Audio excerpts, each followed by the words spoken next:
Good morning and welcome to our live coverage of Starlink 9-5 mission from the West Coast, that is from the Pad Space Launch Complex 4 East at Vandenberg Space Force Base in California. We hope you all are doing fine and excited about the upcoming launch. Hello everyone, my name is Dipta Maitra and I will be the commentator for today's exciting mission launch. Before we dive into the mission details, I want to take a moment to express our deepest gratitude to each of you as today on behalf of the entire AstroYonder team and the moderators. A big thanks to our incredible YouTube community for being here as we bring you comprehensive coverage of space launches packed with details and insights. Your presence means the world to us and we are truly appreciate your support.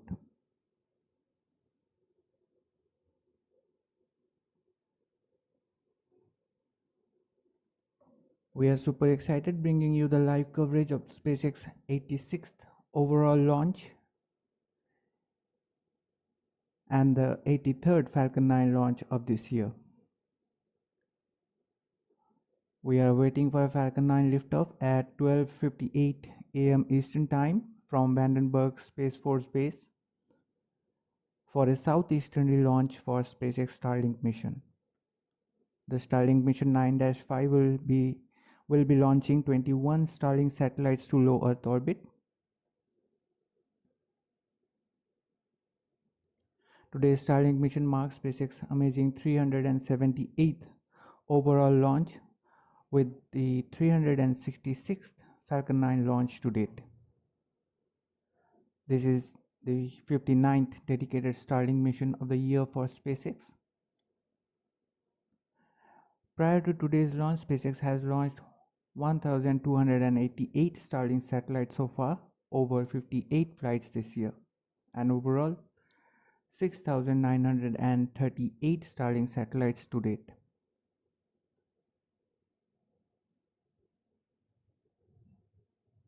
SpaceX is currently targeting a liftoff time of Falcon 9 from Vandenberg at 12:58 a.m. Eastern Time, 4:58 a.m. UTC, which will be 9:58 p.m. Pacific Time on Friday, that is on August 30th.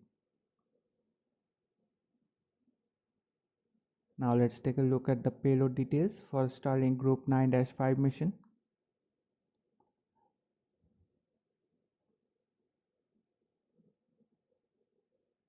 This launch marks the 59th Starlink launch of this year. Starlink satellites are built at SpaceX Satellite Development Facility in Redmond, Washington. And today's launch consists of 21 version 2 mini satellites, which includes 13 dedicated satellites with direct-to-cell capabilities.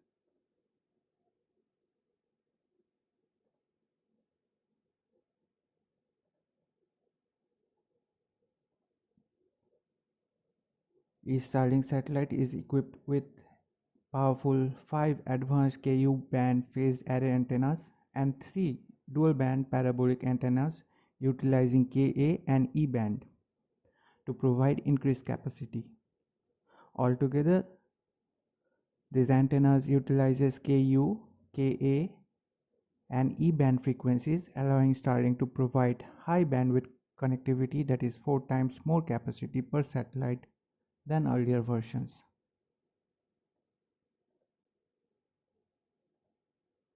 Each satellite features a dual solar array with a size of 52.5 square meter, which unfurls to a wingspan of 100 feet. The two solar arrays are also aeroneutral, which enables faster on-orbit maneuvers. Also, it has a high capacity battery to provide power to the payloads.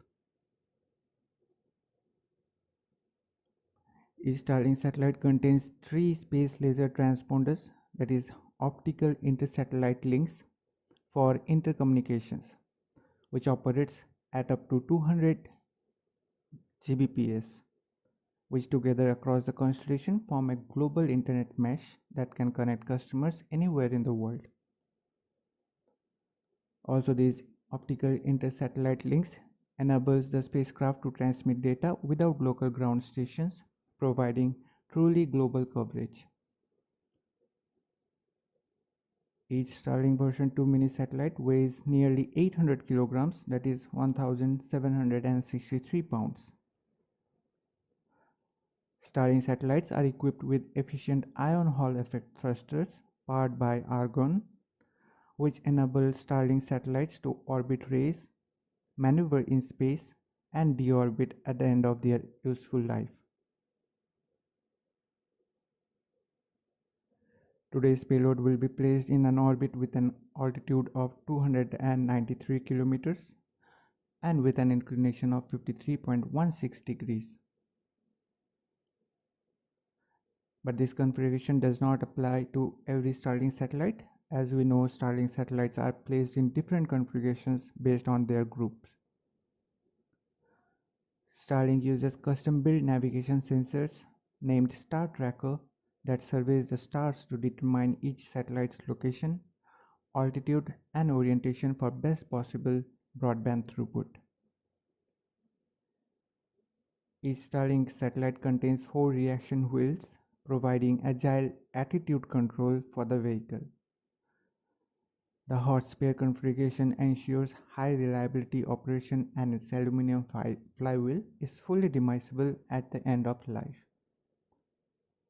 It is also worth mentioning that Starlink satellites are equipped with an onboard autonomous collision avoidance system for avoiding collisions with other spacecraft and space junk autonomously, which utilizes the US Department of Defense debris tracking database.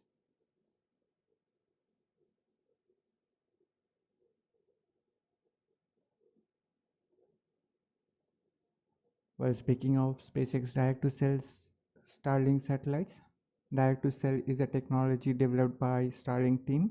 In easy words, it's like having a cell phone tower in space. This technology allows your cell phone to connect directly to satellites.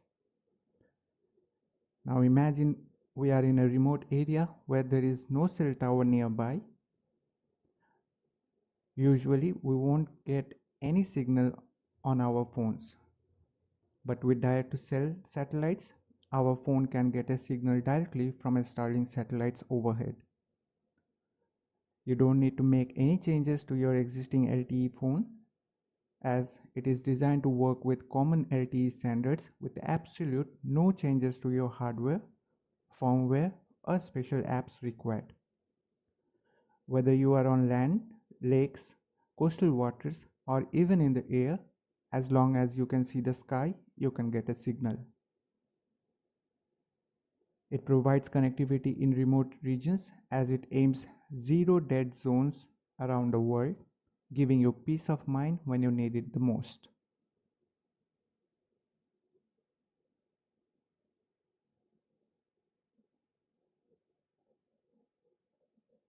Recently, Starlink made its first video call on X using unmodified mobile phones connected to Starlink direct-to-cell satellites.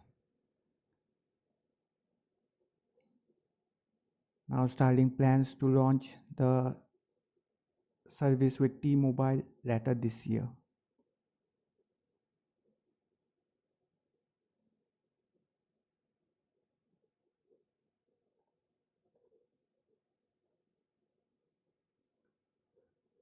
With the recent inclusion of Botswana, Ghana, and South Sudan, let's take a look at the countries where Starlink's low latency high-speed internet is now available.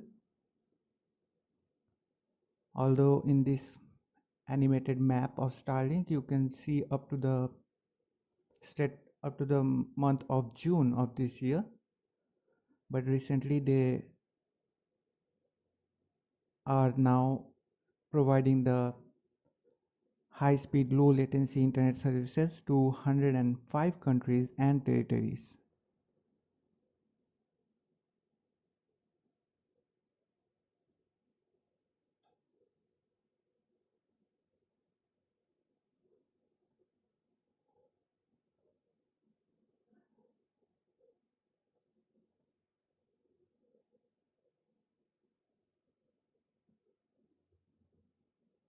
Now let's take a look at the flight record for the booster supporting today's Starlink 9-5 mission.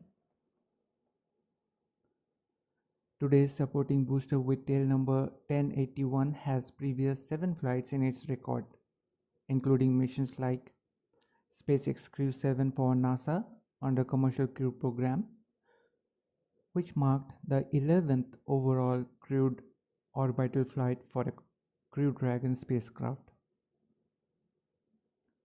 CRS-29, that is Commercial Resupply Services mission to the International Space Station, the 9th flight for SpaceX under NASA's CRS Phase 2.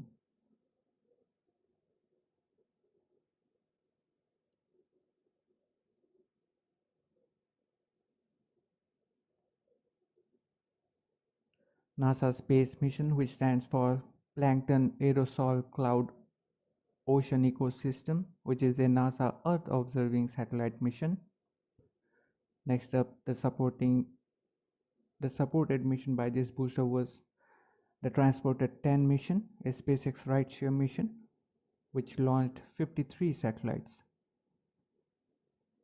ESA's Earth Care mission is the next mission supported by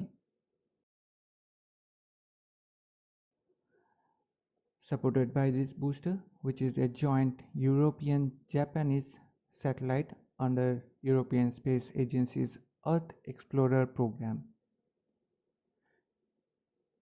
And recently a classified NROL-186 mission for National Reconnaissance Office.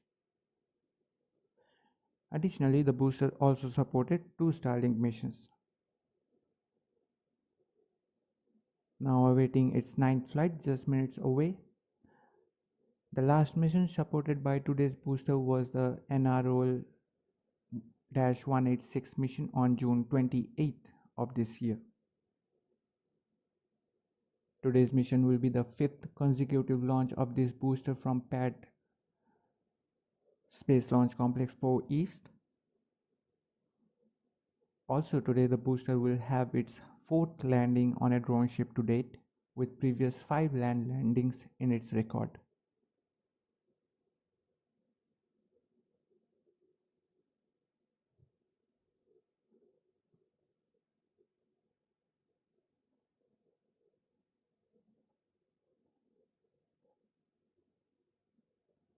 Now let's have a look at the bar graph presenting number of Falcon 9 launches each year.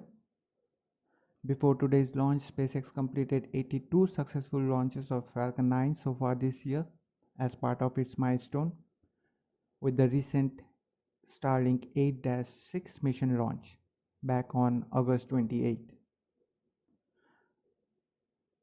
That launch marked the 30th launch since the Starlink 9-3 mission failure, but unfortunately we did saw the booster, the most mature booster in the booster fleet, that is with the tail number 1062, couldn't make it to have a perfect landing on the drone ship, a shortfall of gravitas.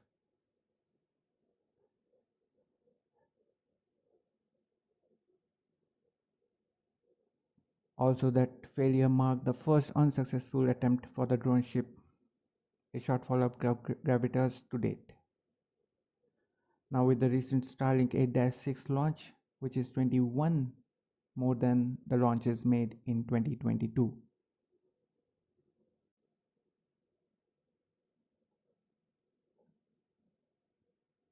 Now with today's launch of Starlink Group 9-5 mission, the bar graph shows 83 Falcon 9 launches so far this year, which is 22 more than the launches made in 2022.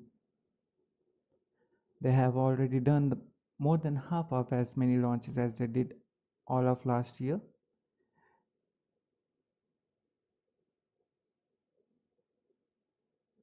And it's been only 7 months and 31 days. You can say it's just 8 months of this year. Just 13 more launches and SpaceX will be reaching the same number of launches made in last year, as SpaceX remains on course to achieve their ambitious target of 140 to 148 launches by this year's end.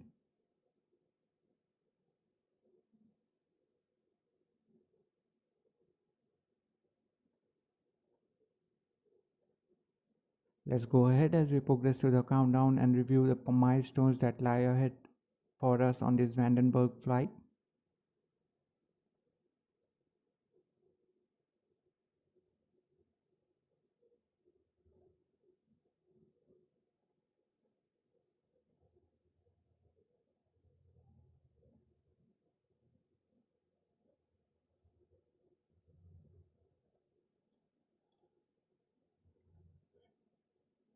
At T-minus 38 minutes, countdown begins at this point when SpaceX launch director gives the go for the start of propellant load.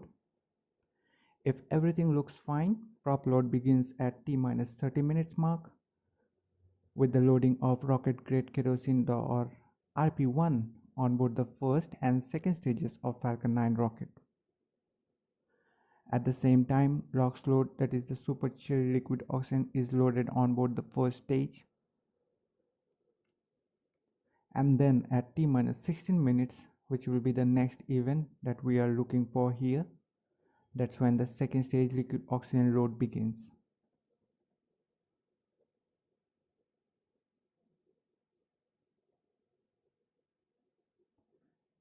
At T-minus 7 minutes, that's when the chill down of 9 Merlin engines gets underway, which involves flowing a small amount of liquid oxygen oxygen through the plumbing and turbo pumps, which helps protect the engines from the risk of thermal shock and damages during the startup sequence. At about 6 minutes before the liftoff, the first stage kerosene tank should be full.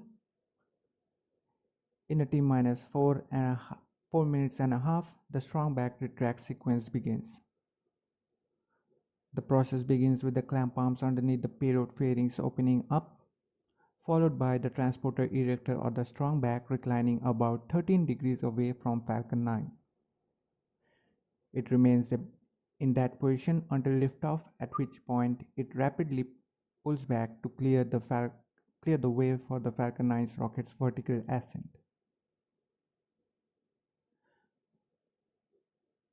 Now, just for a quick knowledge, you might be knowing that the strong back reclining process at Vandenberg differs from that at Cape Canaveral and Kennedy Space Center. Here at Vandenberg, we recline the strong back 13 degrees away, whereas at Cape Canaveral and Kennedy Space Center, we recline the strong back about 1.5 degrees away from the Falcon 9. So that's a point to be noted. The strong back positioned alongside the vehicle, also referred as a transporter erector, fulfills multiple functions. It supplies propellants, provides air conditioning, pressurization gases, and electrical power. Additionally, it transports the Falcon 9 to the launch pad and positions it for the launch. Here is an image on your screen showing how a strong back or transporter erector transports rockets. Although on your screen you are watching Falcon Heavy being transported, but the process is similar for the Falcon 9.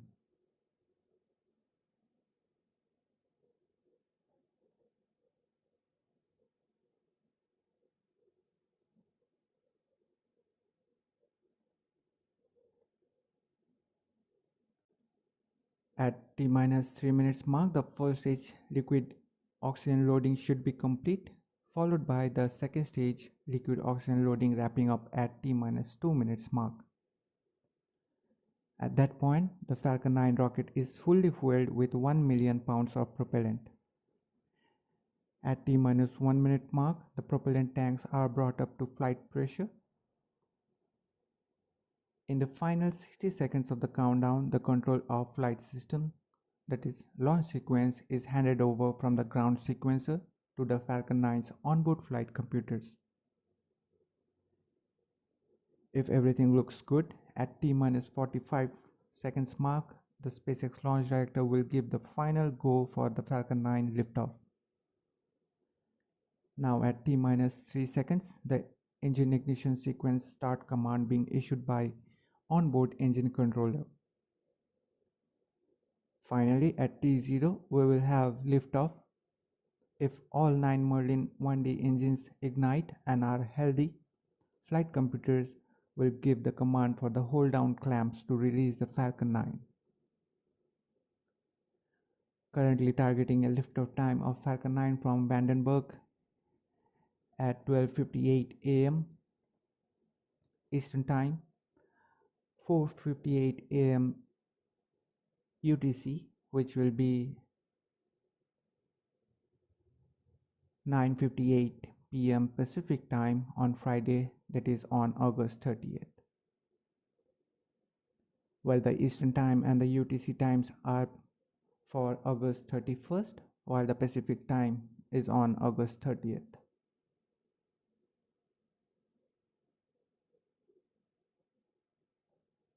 Now let's go ahead and briefly step through the trajectory for today's Starlink mission. Falcon 9 leaving the pad from Space Launch Complex 4 East with Vandenberg Space Force Base with a batch of 21 Starlink satellites on board, including 13 with direct-to-cell capability Starlink satellites as well, for a southeast trajectory along the coast of Southern California, heading into a low Earth orbit, that is to the 9th shell of second generation Starlink mega constellation, indicated by that green line on your screen.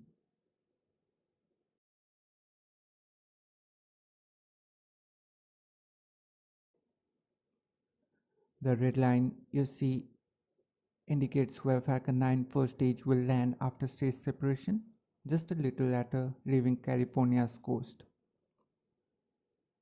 This will be a drone ship landing using the autonomous spaceport drone ship named Of Course I Still Love You, located here on the west coast, which means that the first stage booster with tail number 1081, flying for its 9th time, will be returning, heading out to the drone ship for landing.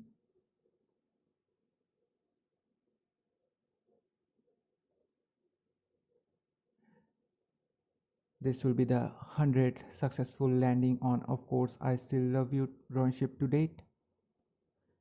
The planned booster recovery is approximately 627 kilometers with estimated fairing recovery approximately 703 kilometers downrange. And the stage 2 debris re-entry will be in the East Pacific on the second orbit.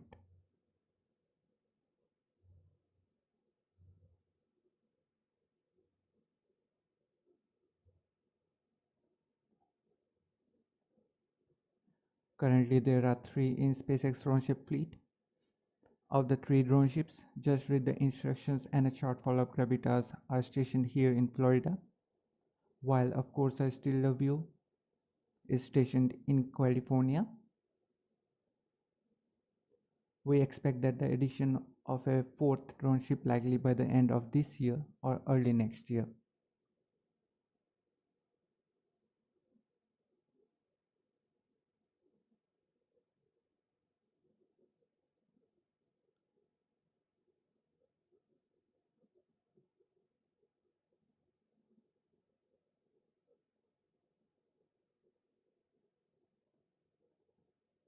Speaking of fairing recovery, SpaceX will utilize a recovery vessel Go Beyond to retrieve the 2 halves of the payload fairing from the Pacific waters.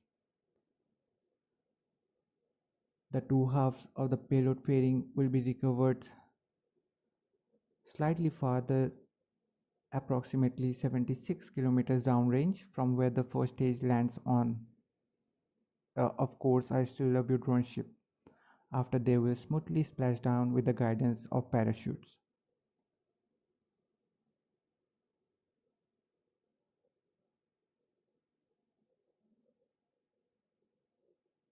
SpaceX manufactures the fairing in-house with a total cost of 2 halves is nearly $6 million. No wonder that SpaceX aims to recover the fairings for repetitive use, mirroring its approach with rocket boosters, upholding the motto of reusability and sustainability.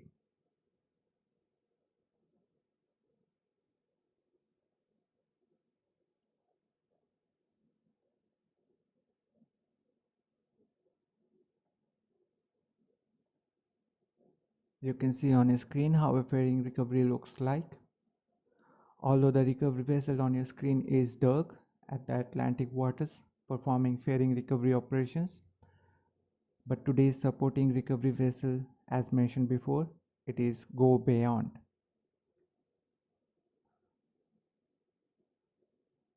The other recovery vessel, Bob,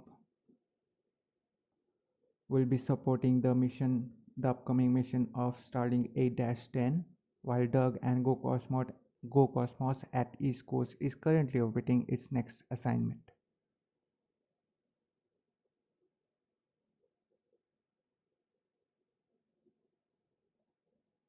Here is a short video of the fairing separation and MVAC ignition. You can see how the fairing half separates, exposing the payload on board, and the second stage to have the MVAC ignition.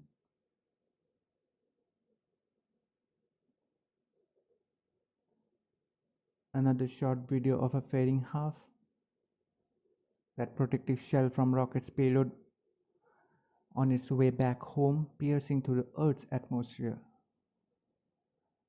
As you can see, it creates a mesmerizing halo around it.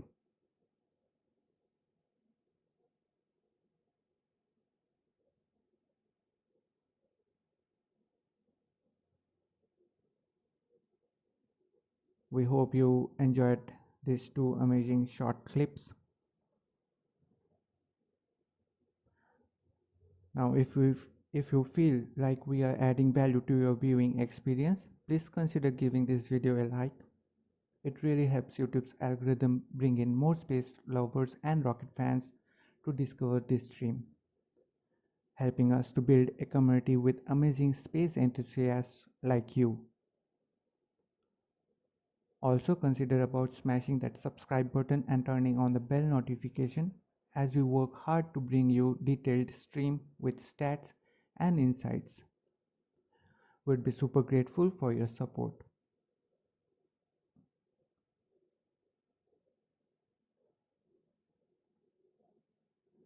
Now let's take a look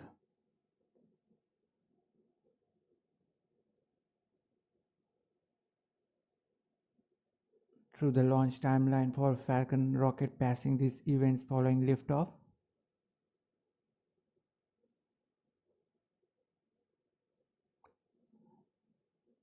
Well, before that, would like to mention that SpaceX did adjusted their liftoff time for Starlink 9-5 mission.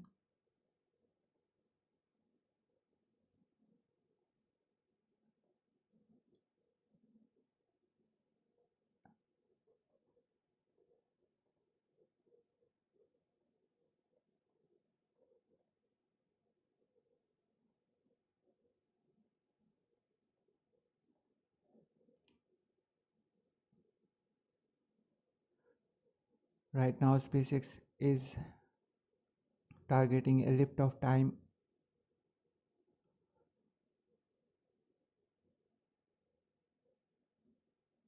for the Starlink 9-5 mission at 11:54 p.m. Pacific time, which corresponds to 2:54 a.m. Eastern time.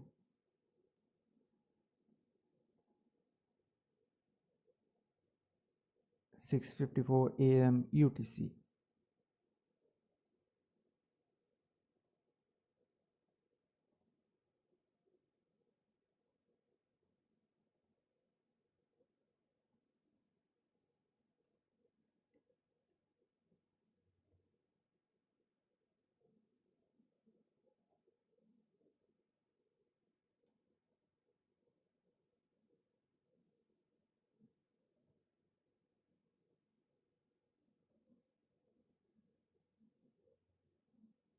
And for the Starlink 8-10 mission, they are launching at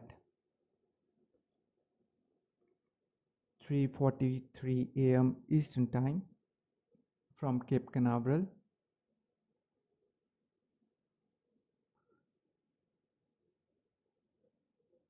So anyways, Let's discuss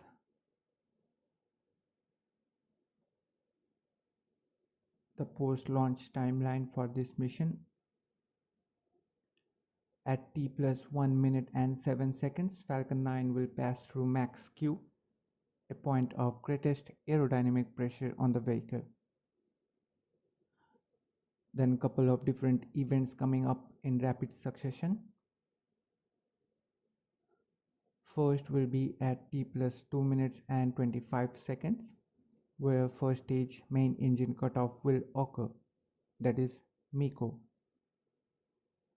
followed by a major milestone within 4 seconds at t plus 2 minutes and 29 seconds, where first and second stage will separate from each other. Just after 7 seconds later, second stage MVAC engine will ignite for the first time during today's flight, that is SES-1, at t plus 2 minutes and 36 seconds. Coming up next at t plus 3 minutes and 1 second mark, Falcon 9's payload fairings will be jettisoned, exposing the payload to the vacuum of space.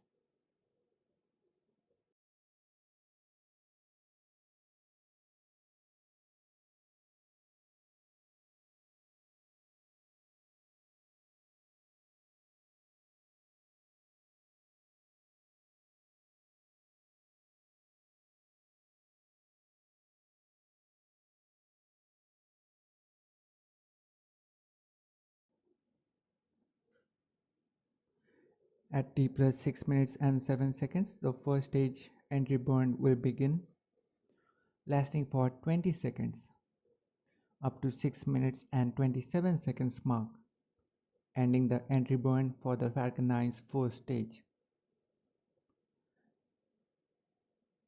At this time around, we will hear the callouts for stage 1 FTS, that is the flight termination systems, being saved.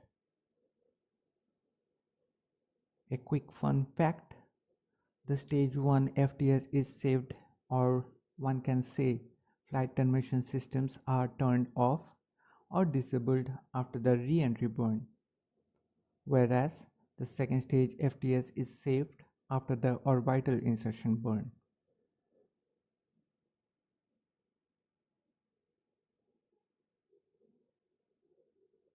We will also hear the callouts around this time for the stage 1 being transonic and stage 2 being in terminal guidance. Next major milestone at t plus 7 minutes and 51 seconds, the first stage landing burn will commence, which will orient and set up the first stage for SpaceX iconic precision landing. At t plus 8 minutes and 13 seconds, the first stage will land on the drone ship, Of Course I Still Love You, for the 100th time overall, marking SpaceX 342nd overall booster landing to date.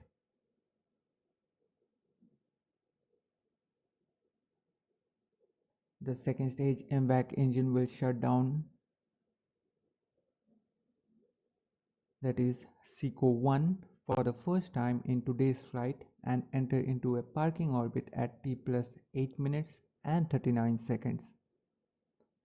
At t plus 53 minutes and 7 seconds, the second stage MVAC engine will reignite for a quick 1 second burn, that is SES-2, and turning it off at t plus 53 minutes and 8 seconds, that is SECO-2, which will set up the batch of 21 Starlink satellites deployment at approximately t plus 1 hour.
Well done, Porter.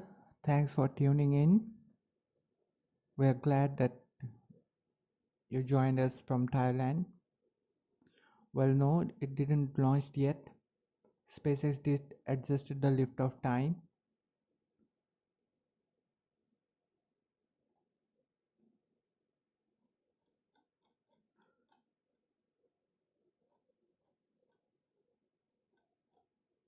Previously, they were targeting at 12:58 a.m. Eastern Time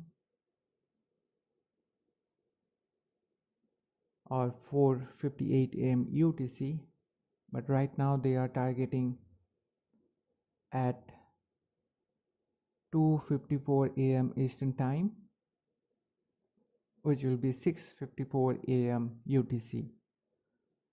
So the launch didn't happen yet.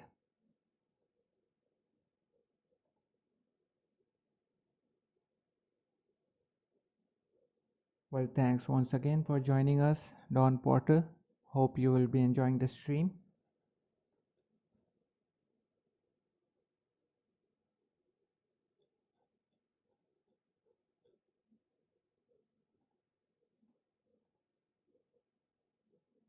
Now coming to some stats related to today's mission launch.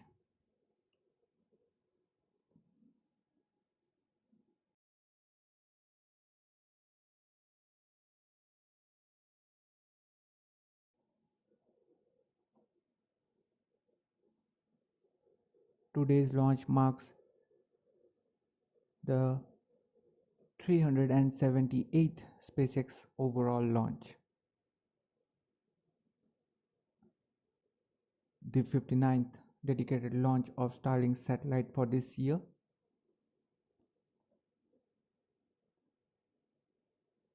Today's launch marks 366th Falcon 9 launch to date. The ninth flight of this particular Falcon 9 booster supporting today's mission with tail number 1081.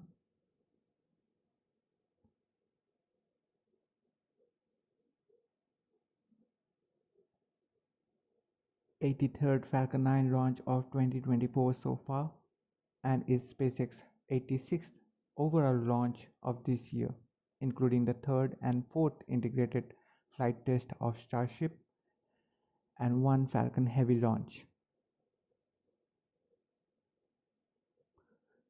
We are expecting the next fifth integrated flight test, probably early September.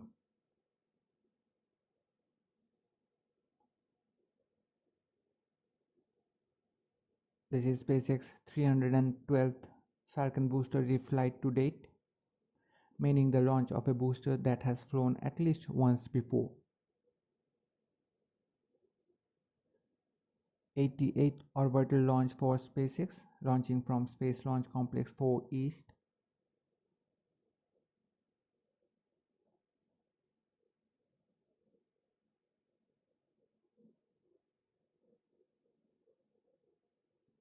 This will be the 155th overall launch from this pad. With this mission success, SpaceX will have a remarkable 6,959 Starlink satellites launched to date.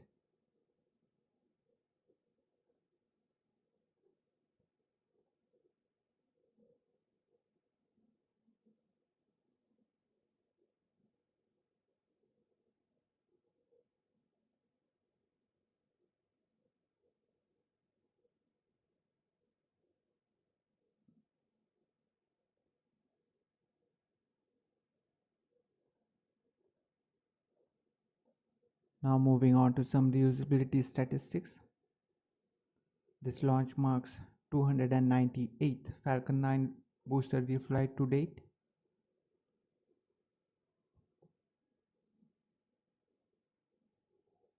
Well, previously I mentioned about SpaceX Falcon booster reflight to date in overall, which will be 312th for this mission, but this one is just for Falcon 9 booster, which will be 298th reflight to date.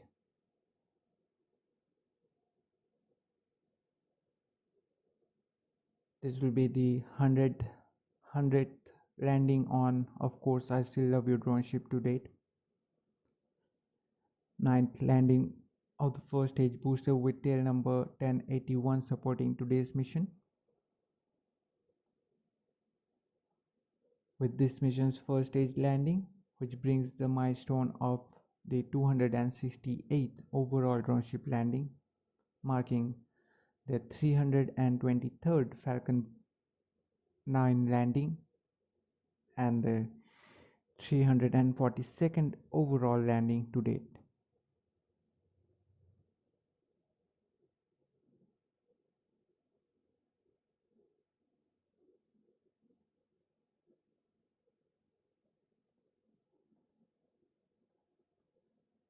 Speaking of drone ship landing, let's look into the stats for drone ship landing prior to today's mission.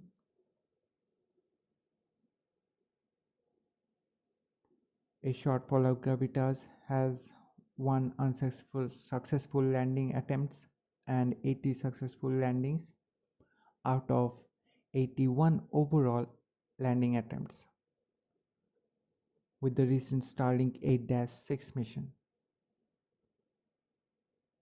In comparison, Just Read the Instructions has encountered 3 unsuccessful landings with 88 successful landings out of 91 overall landing attempts previously with Starlink 8-3 mission.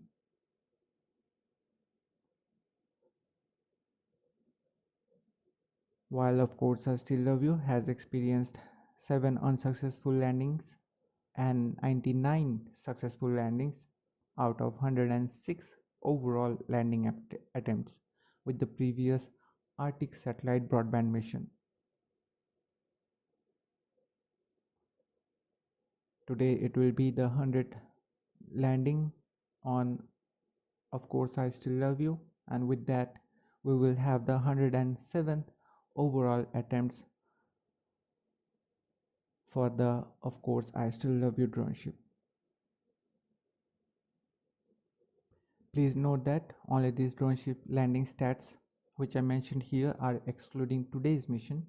These are prior to today's launch.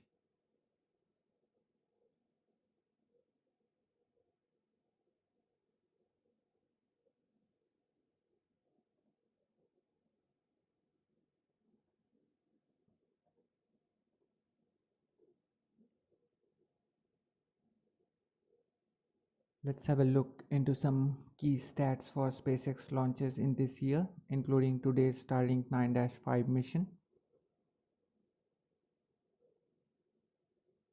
With today's mission launch, SpaceX have a total of 86 launches this year, and out of those, 59 are Starlink missions, including one from today. 25 were non-Starlink missions for commercial and government organizations, and 2 Starship launches. One of the previous non-Starlink missions, the GOES U mission, was supported by the 10th Falcon Heavy launch.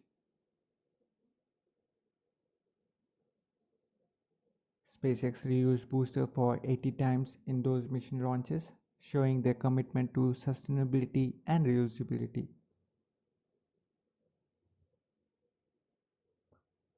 Now, if we look into the geographical distribution, we get they have 56 launches from East Coast, with 16 from Launch Complex 39A at Kennedy Space Center, and 40 launches from Space Launch Complex 40 at Cape Canaveral Space Force Station.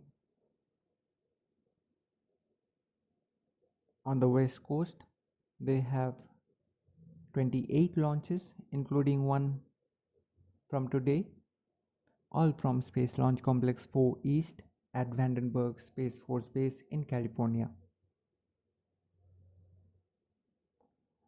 And there were 2 launches from the Gulf Coast at Starbase back in Texas for the Starship 3rd and 4th integrated flight test, now awaiting the next fifth integrated flight test.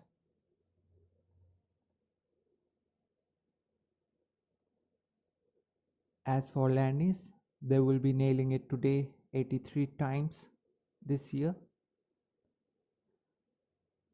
This could have been 84 times, but unfortunately last time during the Starlink 8-6 mission, the booster with tail number 1062 couldn't make it. So for that, we will be again having the 83 landing to date. Most of the landings are on drone ships with 65 successful landings. 23 on Of Course I Still Love You, including one from today. 17 on Just Read the Instructions. And 25 on A Shortfall of Gravitas.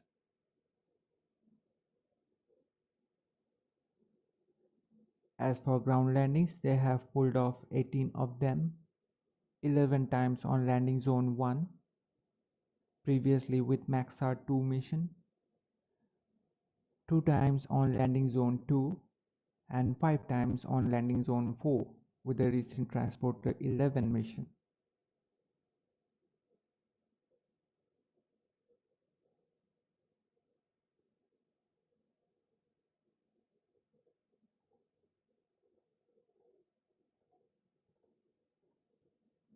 Prior to today's launch, the success rate for ground landings is 98.67% with 74 successful landings.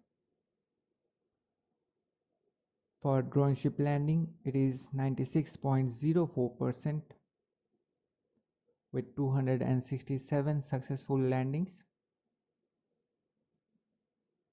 and the overall landing success rate is 96.6%. But the landing success rate for 2024 was reduced from 100% to 98.78% due to the failure of the booster with tail number 1062 to land on a shortfall of Gravitas drone ship during the last Starlink 8-6 mission. The longest stretch of successful missions in a row prior to the last mission failure, that is the Starlink 9-3 mission, is 334 back-to-back successful missions, that is from Iridium 1 to Turksat 6A. Today's mission is the 14th launch since last mission failure of the Starlink 9-3 mission. Most launches in a calendar quarter to date is 36 launches in the second quarter of this year. And the most launches in a calendar month is 13 launches in the month of May, again in this year only, that is in 2024.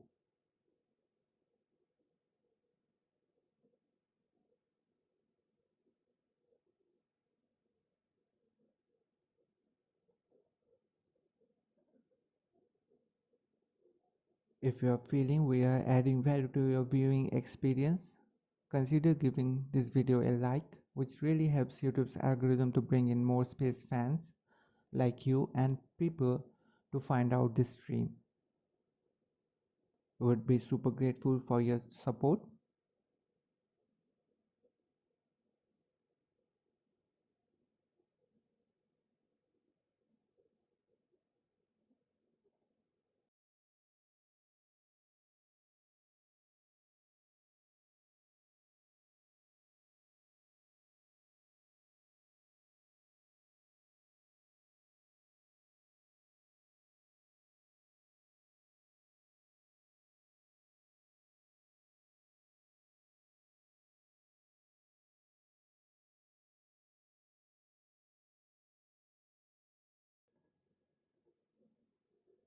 Moving on to this year's orbital launches, including today's one.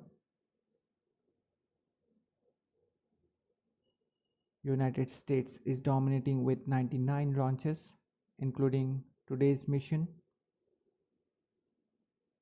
launch comprising a substantial 63.9% of the global total. Recently, on August 11th, we had a successful Rocket Labs Electron launch for Capella Space.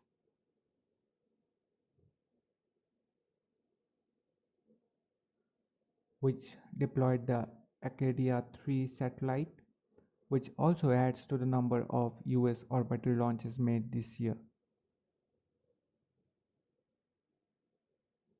China follows closely behind, accounting for 24.5% with 38 launches.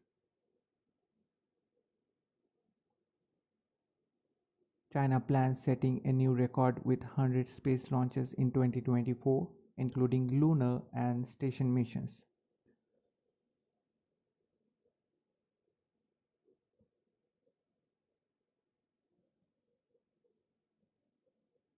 Russia maintains a steady pace with 9 launches, with the recent Soyuz 2.1A launch of ISS Progress 89, also known as Progress MS-28 ISS cargo resupply mission on August 15th from Baikonur Cosmodrome in Kazakhstan, making 5.8% of the pie.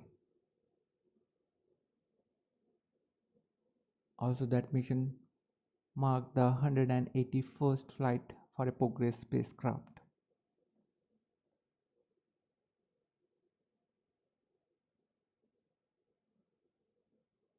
On the other hand, Japan has 4 launches so far, making 2.6% of the pie, with a recent H3-22S launch vehicle on its second launch for this year for a mission named Advanced Land Observing Satellite 4, that is ALOS-4 mission on 1st of July.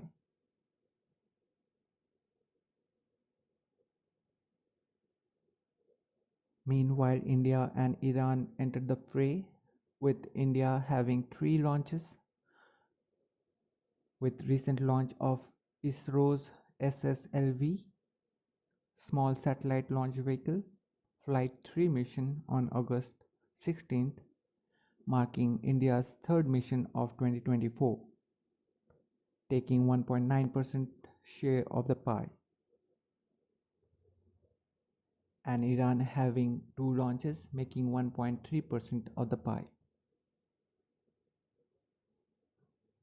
Also, it is worth mentioning this year's first successful orbital launch was made by India.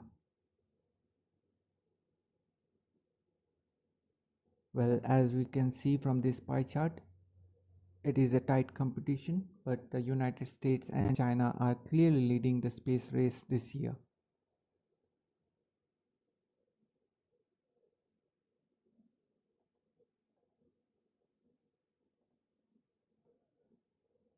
So now we have this pie chart showing 2024 orbital launches by rocket variations, including today's launch.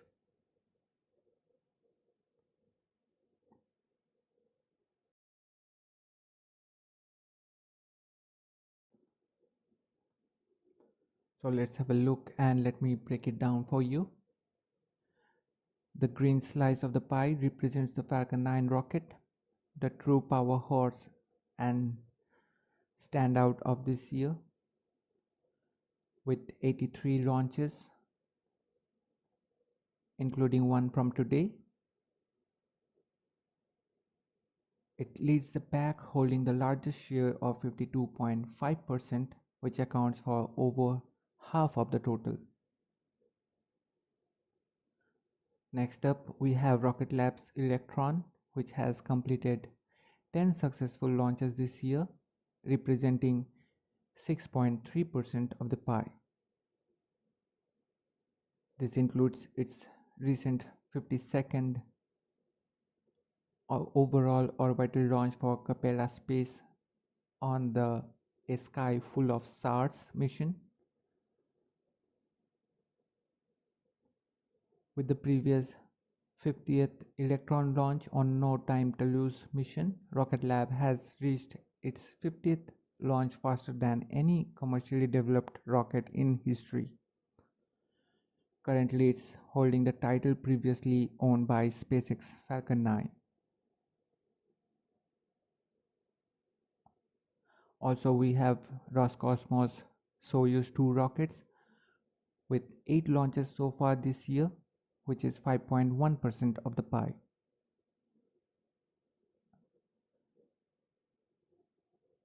Then we got this China's Long March 2C and Long March 2D, also known as CZ2C and CZ2D rockets.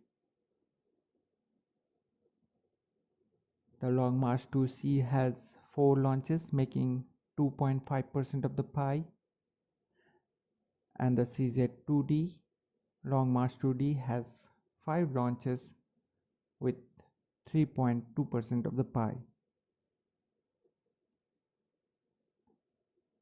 Lastly, we have this pink slice, another bigger slice of the pie, labeled others, which is a mix of different rockets, including Ariane 6, Falcon Heavy, Atlas 5, Delta IV Heavy, Vulcan Centaur, ISRO's GSLV Mark II and PSLV-DL, Japan's H3 and H2A, Iran's Simorgh and Kayam 100, Russia's Angara A5, China's Gravity 1, Long March 7A, and others.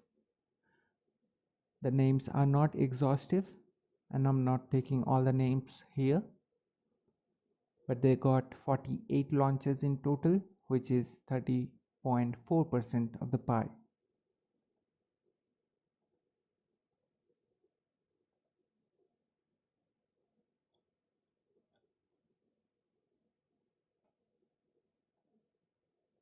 Today's launch marks the 157th orbital launch globally.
As we are having some time before the liftoff of Starlink 9-5 mission, let's just discuss a little bit about the Polaris Dawn mission.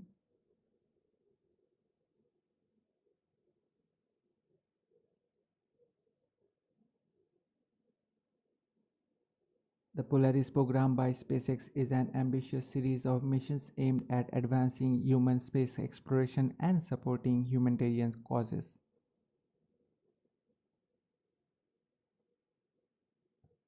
The program kicks off with Polaris Dawn, set to launch on September 1st as of now, although it is not yet being confirmed by SpaceX, using the Falcon 9 and Dragon spacecraft. This mission will attempt the first commercial spacewalk and push the boundaries of human spaceflight by traveling farther from Earth than any mission since Apollo. Following this, Polaris 2 will build upon the learnings of Polaris Dawn mission, continuing to use the Falcon 9 and Dragon. The final mission, Polaris 3, will mark the first human spaceflight on SpaceX Starship, a significant step toward making life multiplanetary. Beyond space exploration, the Polaris program also aims to raise funds and awareness for St. Jude Children's Research Hospital, ensuring no child dies in the dawn of life.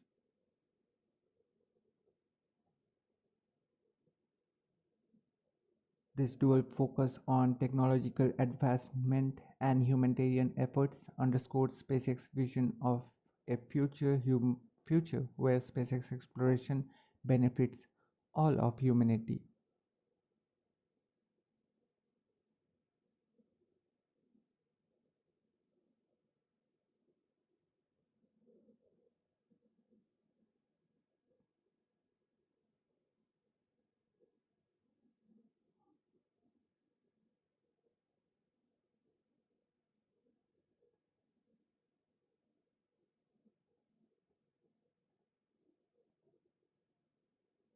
The Polaris Dawn mission will utilize a flight-proven Falcon 9 booster for its fourth flight, launching from historic Launch Complex 39A at Kennedy Space Center. This site has been pivotal in space exploration, hosting Apollo and Space Shuttle missions. The mission is set to last up to 5 days with an orbital inclination of 51.6 degrees, which is a common angle for missions to the International Space Station due to its optimal ground coverage and accessibility.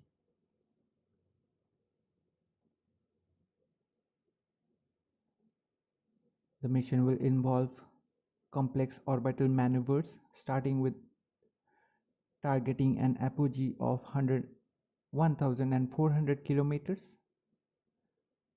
This Dragon mission will take advantage of Falcon 9 and Dragon's maximum performance, endeavoring to fly higher than any Dragon mission to date and farther than humans being traveled since the end of Apollo program in 1972.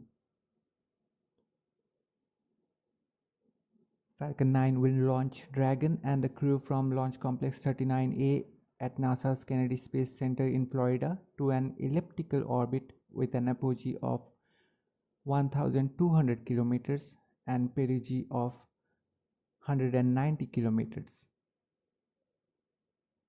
After verification of a healthy vehicle, Dragon's Draco engines will fire to raise the spacecraft's apogee to an altitude of 1,400 kilometers, where Dragon will remain for several orbits before lowering to a coasting elliptical orbit with an apogee of 700 kilometers and perigee of 190 kilometers for the remainder of the missions, including the spacewalk activities before preparing for the re-entry.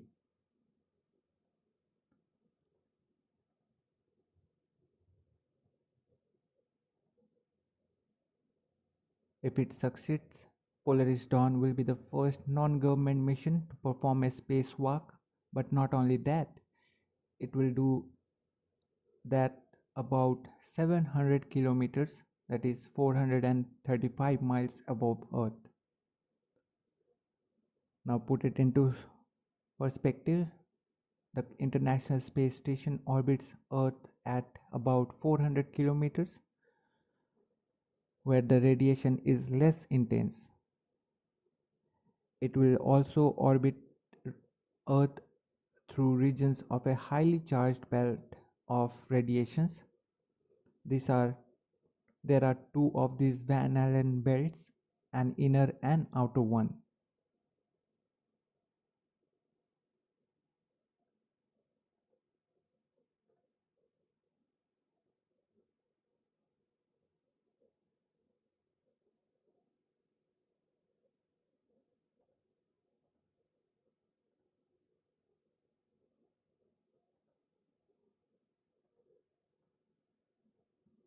Van Allen radiation belt is a zone of energetic charged particles, most of which originate from the solar wind,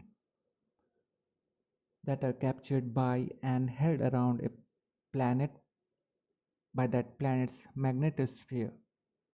Earth has two such belts, and sometimes others may be temporarily created. The belts are named after James Van Allen, who is often credited with their discovery. Earth's two main Van Allen belts extends from an altitude of 640 to 58,000 kilometers above the surface. The inner Van Allen belt extends typically from an altitude of 1,000 kilometers to 12,000 kilometers above the Earth, whereas the outer belt begins at an altitude of 13,000 to 6,000 kilometers above the Earth's surface. Polaris Dawn's orbit will soar through a region called the South Atlantic Anomaly. Here, the most of Earth's two Van Allen belts comes closest to Earth. With high concentration of electrons and energetic protons, the Van Allen belts are harmful to humans if exposed for prolonged periods.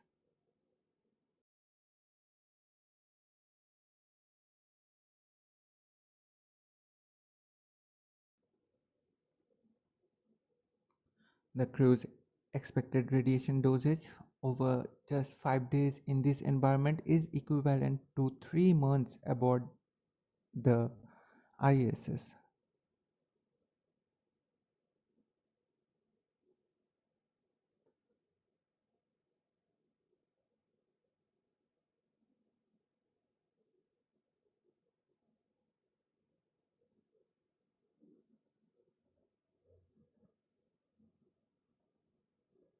Well, let me just remind you, we are discussing the Polaris Dawn mission in while, as because the liftoff time of the Starlink 9-5 mission is being adjusted by SpaceX. Now currently they are targeting for 11:54 p.m. Pacific time.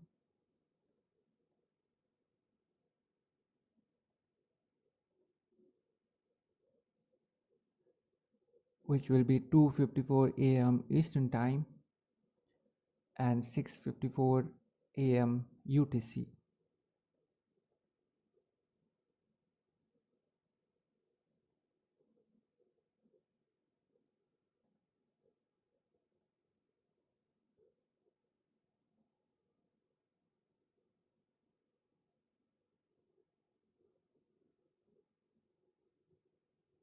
Well, let's just discuss about the Polaris objectives. Flying higher than any previous Dragon mission to date and reaching the highest Earth orbit ever flown while moving through the portions of the Van Allen belt radiations at an orbital altitude of 1400 kilometers of apogee from Earth's surface, or more than 3 times higher than the International Space Station.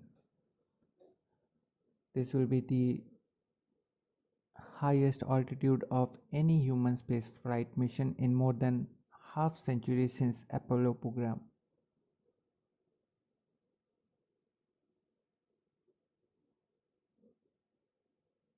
And with that, Gillis and Isaacman's EVA, that is the extravehicular activity, at a planned 435 miles 300 kilometers in an altitude, will seize several world records. That will be having 3 times higher than the ISS. It will be the highest EVA ever in Earth orbit, smashing an altitude record of 850 miles, that is 1370 kilometers, set by Gemini 11 astronauts Charles Conard and Richard Gordon in September 1966.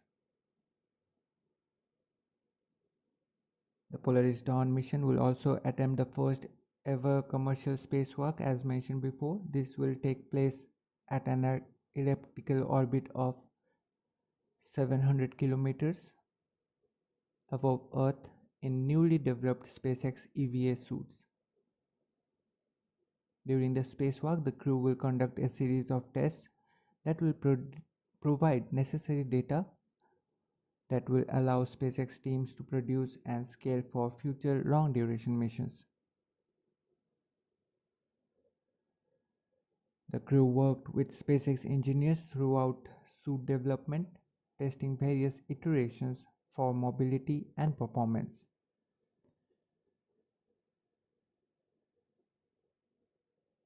Also, the team conducted operations inside vacuum chambers to validate pre-breath program protocols and the readiness of the EVA suits.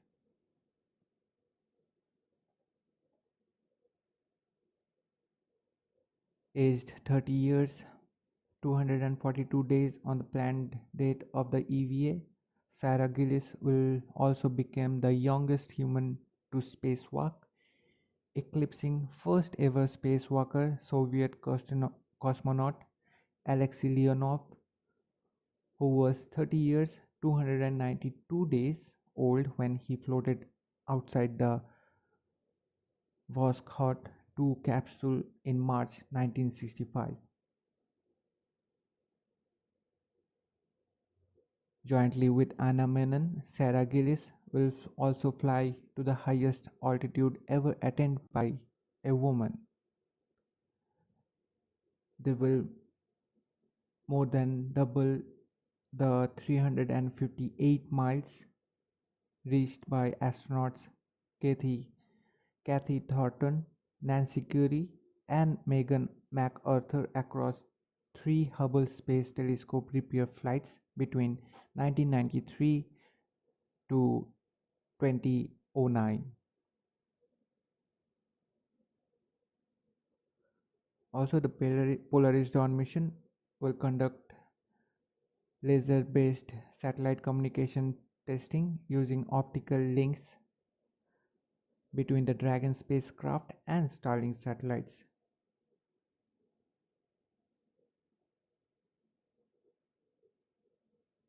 The Polaris Dawn crew will conduct nearly 40 experiments for critical scientific research designed to advance our knowledge of human health, both on Earth and during future long-duration space flights.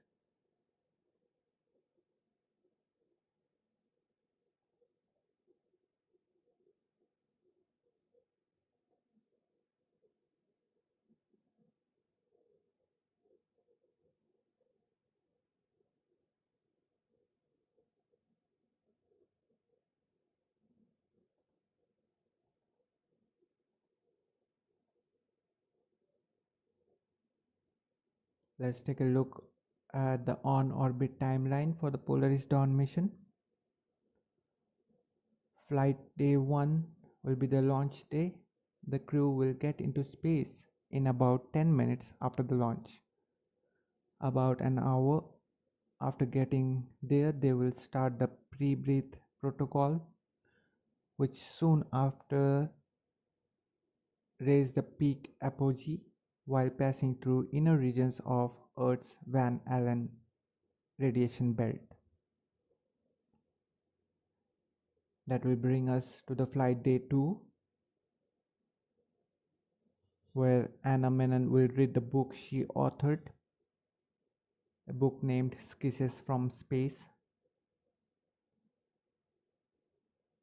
Then they will lower to the cruise orbit. On that point, they will begin the spacewalk preparation, performing mobility test, checking out the spacesuits, and configuring the cabin of the Dragon spacecraft.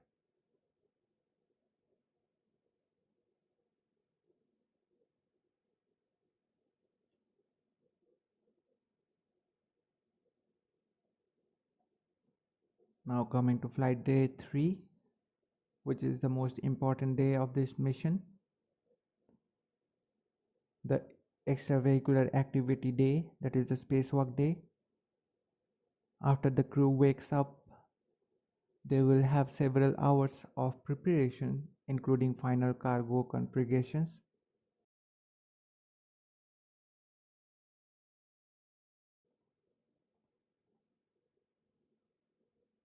preparing biomedical monitoring devices for the spacewalk. Getting into the spacesuits, they will perform a suit leak check and then perform the EVA. We will be streaming the entire event, so do join us. The live stream is already being scheduled. You can check out the homepage of AstroYonder's channel where you can find out the stream. Now coming to flight day 4, the Polaris Dawn crew will conduct a Starlink demonstration. The crew will have some checkouts and then perform a series of demonstrations as a part of this test. I'm not sure, but hopefully we will have a live stream for that as well, so stay tuned with us. Now coming to flight day 5, it is the final full day on orbit. On the day, crew will be wrapping up all that research that they will be performing weaved in every single day of the mission from the very start. Also, they will be preparing for the re-entry, and that brings us to the flight day 6. Having spacesuits on, they will re-enter through Earth's atmosphere and then splash down off coast of Florida at one of the SpaceX 7 sites and will be recovered by SpaceX recovery vessel.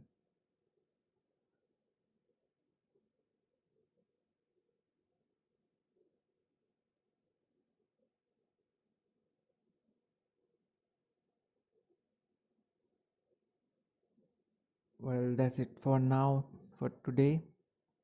We don't want to show everything today because we want to keep some surprises for you guys on that Polaris Dawn mission launch live stream.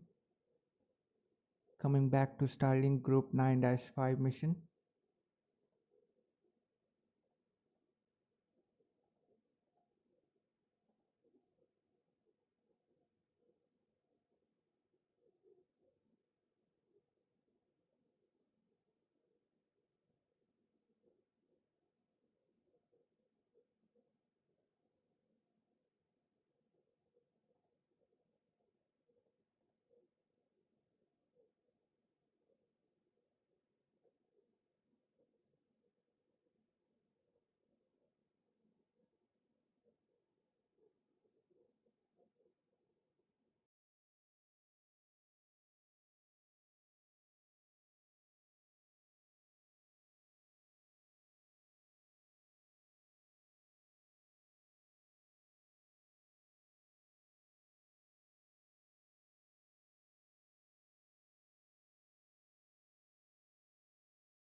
Falcon 9 that's supporting today's mission is the world's first orbital class reusable two-stage rocket, which is 70-meter tall and 3.7 meter wide, designed for reliable and safe transportation of the satellites, cargo and people into Earth orbit and beyond.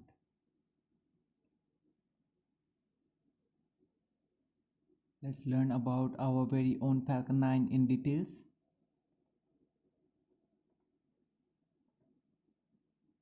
At the very top of the rocket is the payload fairing, made of a carbon composite material with a height of 13.1 meter or 43 feet and 5.2 meter or 17.1 feet in diameter.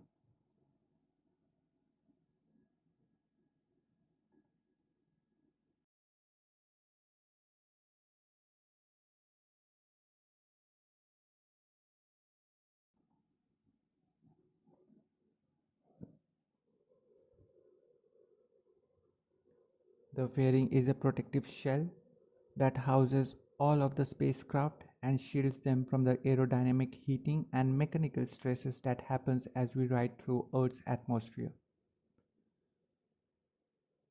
The aerodynamic shape of the fairing also contributes to Falcon 9's overall efficiency, reducing drag as we accelerate through the lower parts of the Earth's atmosphere.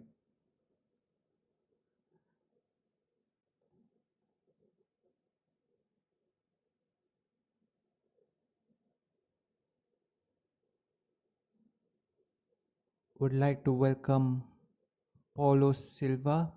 Thanks for joining us and thanks for supporting us by subscribing to us. Hopefully we will meet up to your expectations.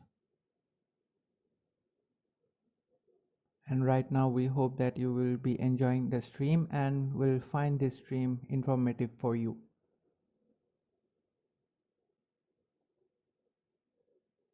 Well, let me come back where I was left.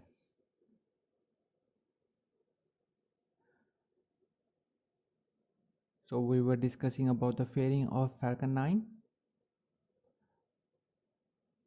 The aerodynamic shape of the fairing also contributes to Falcon 9's overall efficiency, as mentioned before, reducing the drag as we accelerate through the lower parts of the Earth's atmosphere. But once we get to the vacuum of space, those two fairing halves separate, exposing the payload within. And then those fairing halves will fall back to Earth, where SpaceX recovered them to be refurbished and reused on future flights. In case of a crewed or cargo missions, the payload fairing is replaced with Dragon spacecraft, where Dragon is capable of carrying up to 7 people and cargo in the spacecraft's pressurized section or both together. In addition, Dragon can carry cargo in the spacecraft's unpressurized trunk, which can accommodate secondary payloads.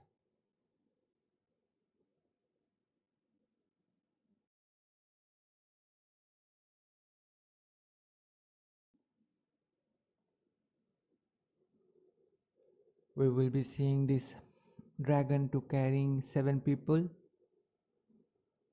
when the Starliner crew with Crew 9 will be returning in the February next year. As we know, the Starliner spacecraft will be returning uncrewed as declared by NASA.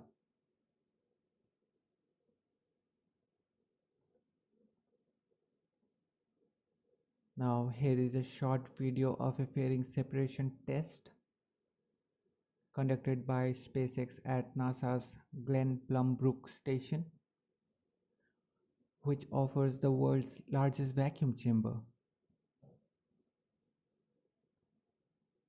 This video is slowed down for a better viewing experience since the event happens at 4 times the speed of a bullet, or you can say 10 times the speed of sound.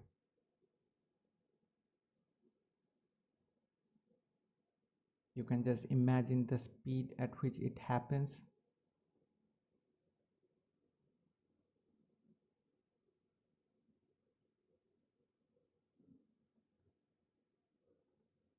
Hope you enjoyed the short clip of the fairing separation. Now coming to Falcon 9, right below the fairing we got our second stage that has a single Merlin vacuum engine or MVAC engine which can produce 981 kilonewton of thrust, and that will ignite shortly after stage separation to take the payloads to their target orbits.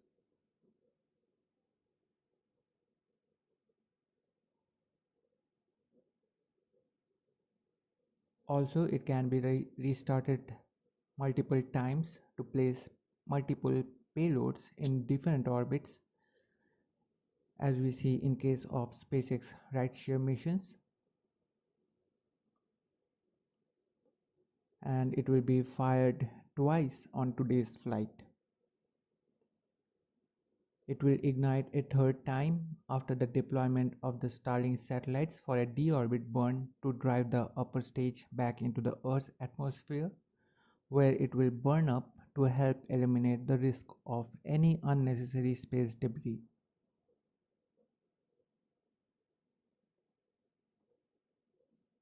It is a modified Merlin engine, only equipped with large nozzle, which is optimized for burns in vacuum of space,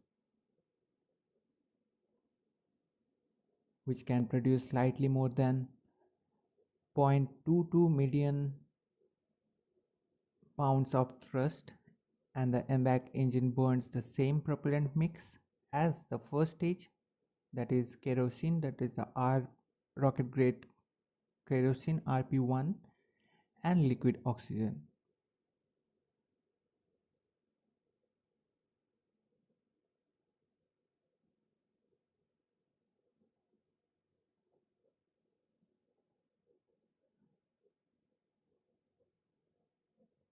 Right below the second stage we got the interstage.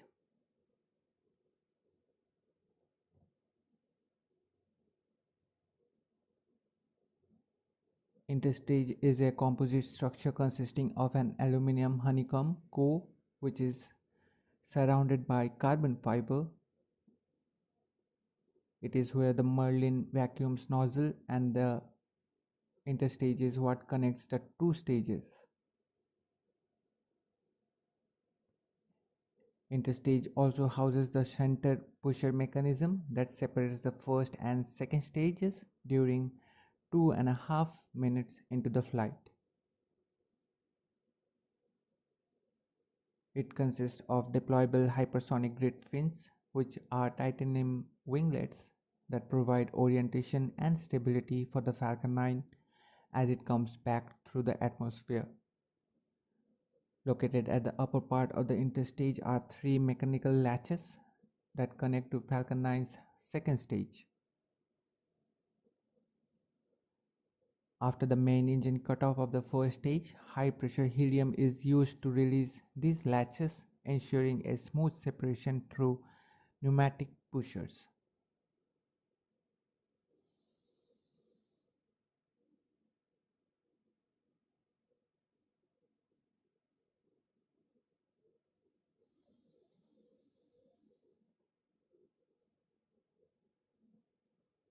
Now below the interstage we got our fourth stage, also referred to as the booster. The booster makes up bottom 2/3 of the vehicle, which is mainly aluminum lithium alloy tanks containing liquid oxygen and rocket grade kerosene propellant, and it's got 9 Merlin 1D engines at its base.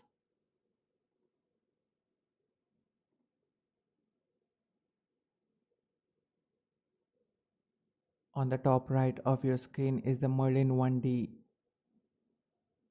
engine, and below that is the Merlin vacuum engine or the MVAC engine.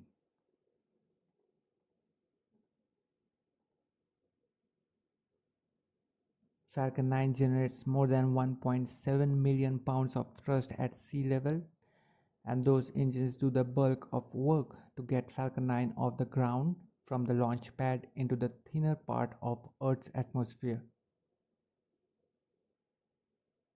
The 9 Merlin engines on the first stage are gradually throttled near the end of first stage flight to limit launch vehicle acceleration as the rocket mass decreases with the burning of fuel. These engines are also used to reorient the first stage prior to re-entry and to deaccelerate the vehicle for landing.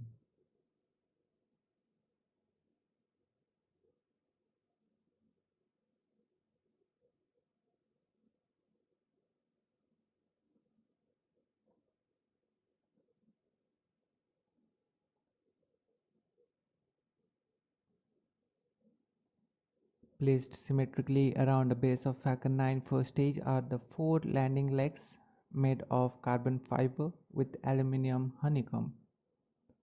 They are stored at the base of the vehicle and deploy just prior to the landing.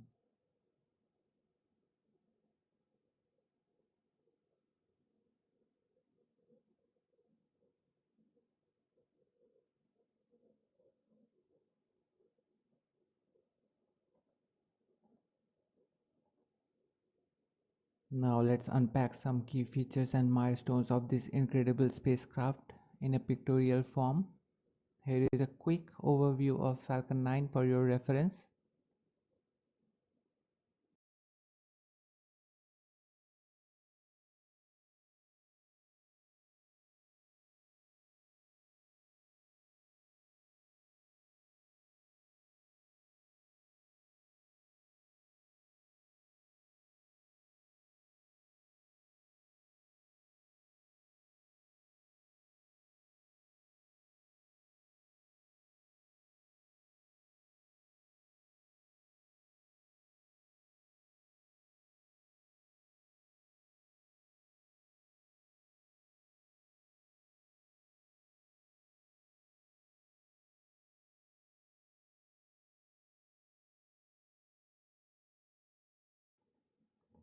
As you can see from this pictorial representation of Falcon 9,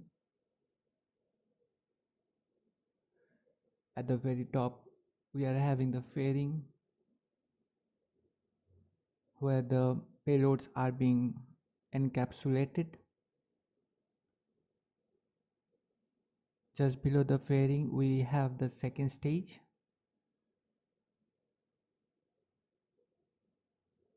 which is the Merlin MVAC engine optimized for the vacuum of space. Also the payload is being connected with the second stage.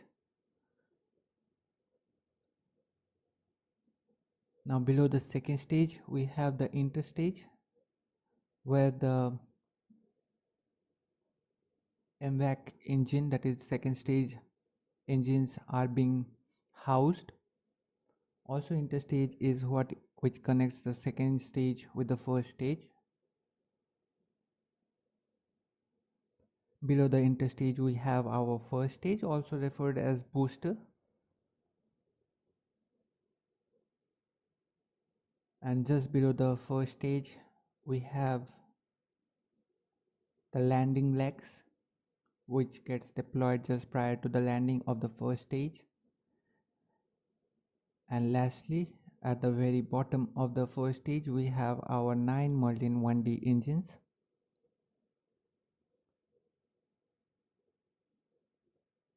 As mentioned before, these 9 Merlin 1D engines altogether produce 1.7 million thrust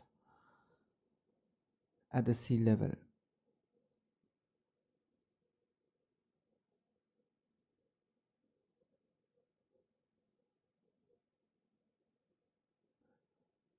Hopefully I could explain the Falcon 9 in a good and a detailed way.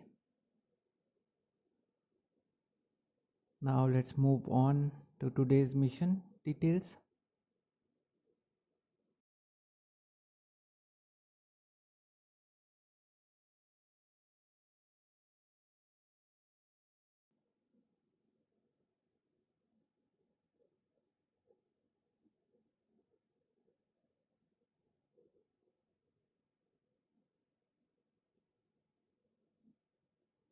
Here is the payload details for Starlink Group 9-5 mission. Today's mission launch marks the 59th dedicated Starlink launch of this year. Just for a quick reference, the first launch of 21 Starlink version 2 mini satellites, also known as Starlink Group 6-1 mission, took place from Cape Canaveral, Florida, from the Pad Space Launch Complex 40 on February 27th in 2023. Also would like to mention a quick fun fact. At the very inception, two identical Starlink satellites, actually the test satellites called Microsat 2A and Microsat 2B, were launched on 22nd February in 2018. Upon orbital deployment, they were renamed to Tintin A and Tintin B. So Tintin A and Tintin B are the first Starlink satellites to be launched.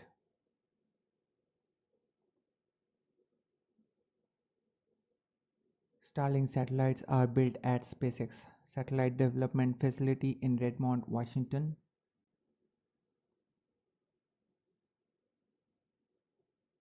Today's launch consists of 21 version 2 mini satellites, which includes 13 dedicated satellites with direct-to-cell capabilities. The version 2 variant of Starlink is too large to fit inside a Falcon 9 fairing and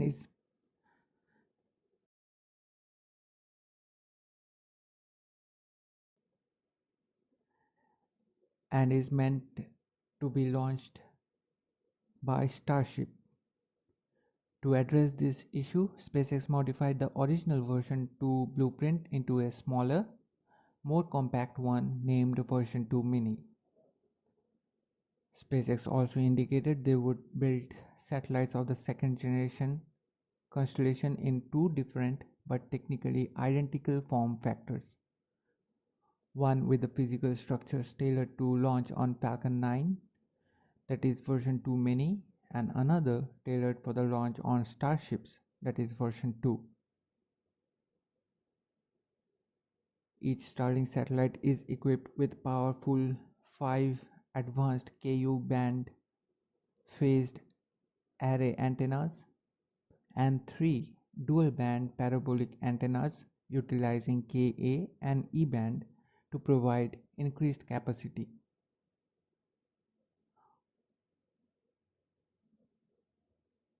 In a whole, this antennas utilizes Ku, Ka and E band frequencies, allowing Starlink to provide high bandwidth connectivity that is 4 times more capacity per satellite than earlier versions.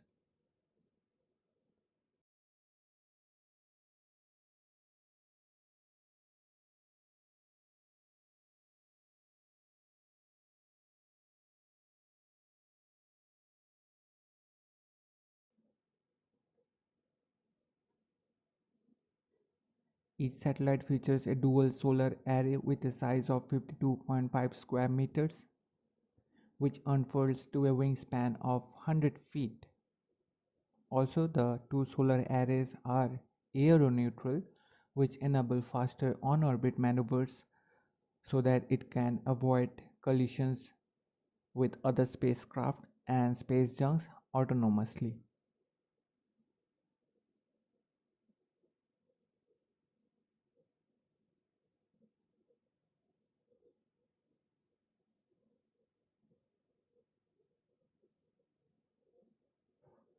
It has a high capacity battery to provide the power to the payloads as well.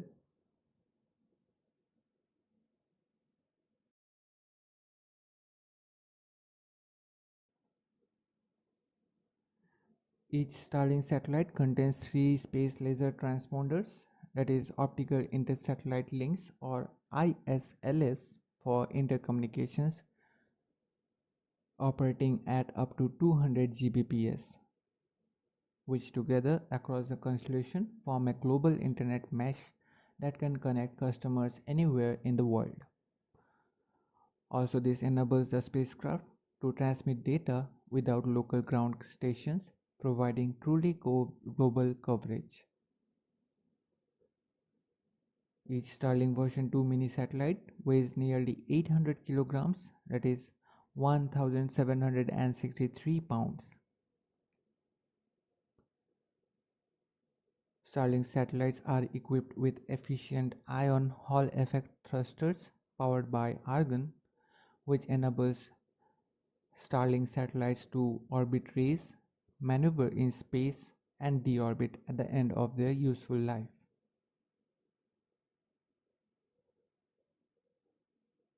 Starlink is the first Krypton-propelled spacecraft ever flown. Later switched to argon Hall effect thrusters for cost effectiveness. Also, upon switching to argon, Starlink is the first argon-propelled spacecraft ever flown in space. Now, with this switch in propulsion, it raises the question of how much actually the switch affects the cost. And to answer that question, relative to Krypton, the argon required to fuel Starlink version 2 satellite will be practically free. To put it into perspective, fueling its next constellation of almost 30,000 version 2 satellites could cost SpaceX less than fueling 4,000 version 1 satellites, which were based on Krypton, which really marks a huge difference. And also, SpaceX claims that its second generation thrusters using argon has 2.4 times the thrust and 1.5 times the specific impulse of the previously Krypton propelled thrusters. Today's payload will be placed in an orbit with an altitude of 293 kilometers with an inclination of 53.16 degrees.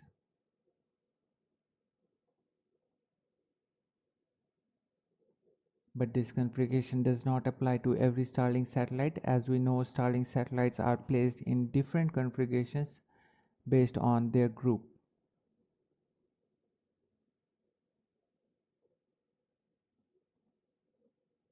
Starlink uses custom-built navigation sensors named Star Tracker that surveys the stars to determine each satellite's location, altitude, and orientation for best possible broadband throughput.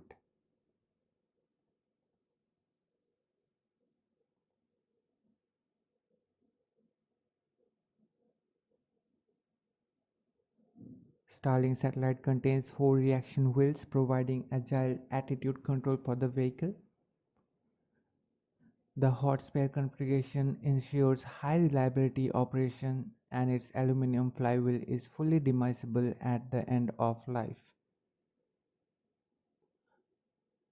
Also worth mentioning, the Starlink satellites are equipped with an onboard autonomous collision avoidance system for avoiding collisions with other spacecraft and space junk autonomously, which utilizes US Department of Defense debris tracking database.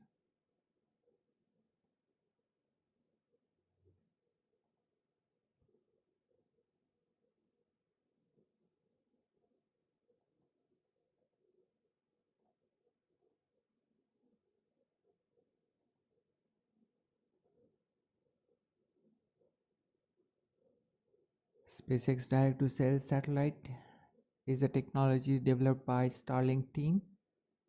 In easy words, it's like having a cell phone tower in space. This technology allows your cell phone to connect directly to satellites. Imagine we are in a remote area where there is no cell tower nearby. Normally, we would not get any signal on our phones. But with direct to cells technology, our phone can get a signal directly from a Starlink satellite overhead. You don't need to make any changes to your existing LTE phone. It is designed to work with common LTE standards with absolute no changes to hardware, firmware, or special apps required. Whether you are on land, lakes, coastal waters, or even in the air, as long as you can see the sky, you can get a signal. It provides connectivity in remote regions as it aims zero dead zones around the world, giving you peace of mind when you need it the most.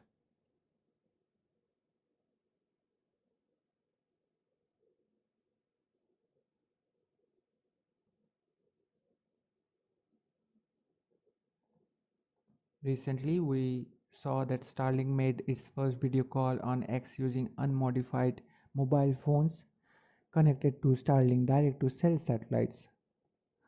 Earlier, we witnessed textual communications via these satellites. Now, Starlink is planning to launch the service with T-Mobile later this year.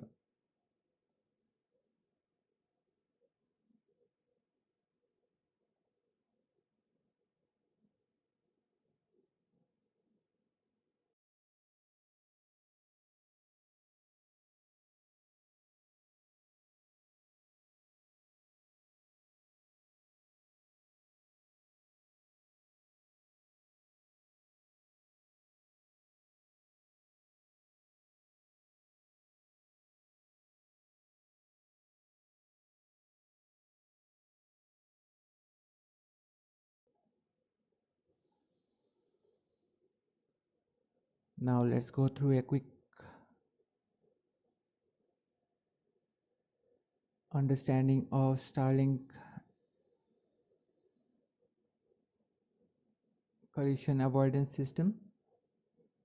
It is quite fascinating to know how, despite having so many satellites around the Earth, they manage to stay safe and avoid collisions.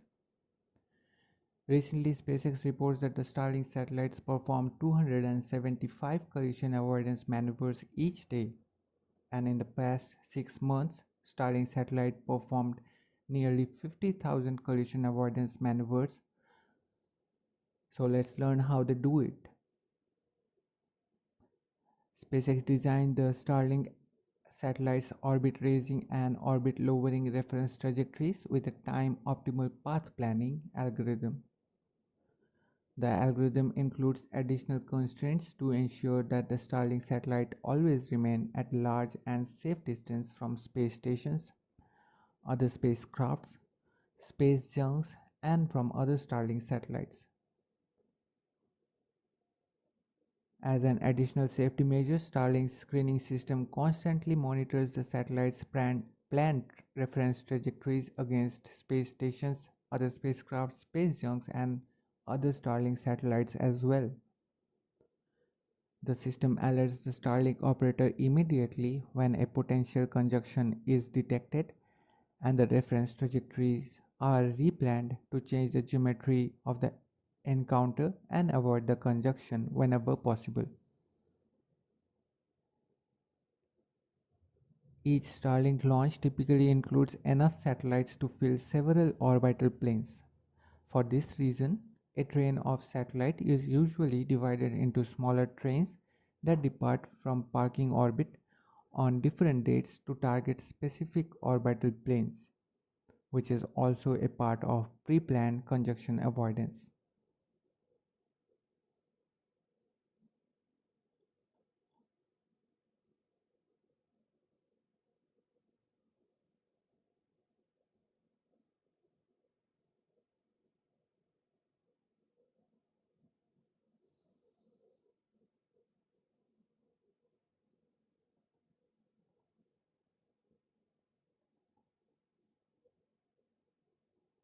Now let's go through a quick comparison of latency between Starlink and geostationary satellites. Recently, we had an update that Starlink set a new record for internal median latency of 28 milliseconds. They are now aiming to reduce the median latency of Starlink internet in the US to under 20 milliseconds. You know, the internet that comes from satellites, most of the time it's from a single satellite that's orbiting about 35,786 kilometers from Earth, that is in a geosynchronous orbit. Because it is so far away, the time it takes for data to go back and forth, what we call latency, is pretty high. This makes it tough to do things like streaming movies, playing online games, making video calls, or real-time data exchange. Now let's talk about Starlink. It's like a big team of thousands of satellites that are much closer to us, just about 550 kilometers from Earth's surface. They are all over the place, covering the whole globe. And because they are closer, the latency is way lower. To put it into perspective, think of 25 milliseconds of latency compared to 600 and plus milliseconds of latency. You can see on your screen what is the number of round trips in case on Starlink satellites compared to a geostationary satellite. That's a huge difference. So in simple terms, Starlink's lower orbit makes it a game changer for Starlink internet, and this could mean smoother video calls, lag-free online gaming, and other activities that requires a lot of data and where the real-time data exchange is a priority.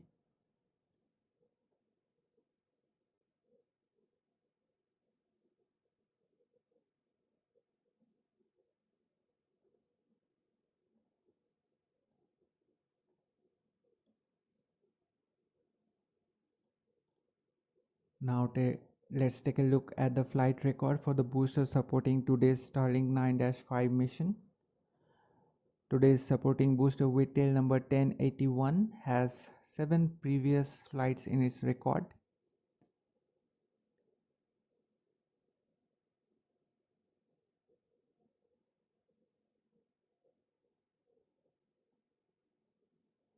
Actually,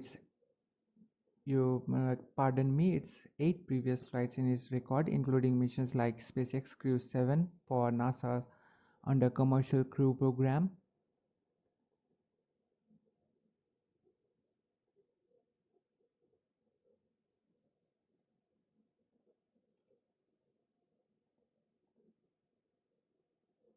which marked the 11th overall crewed orbital flight of a Crew Dragon spacecraft.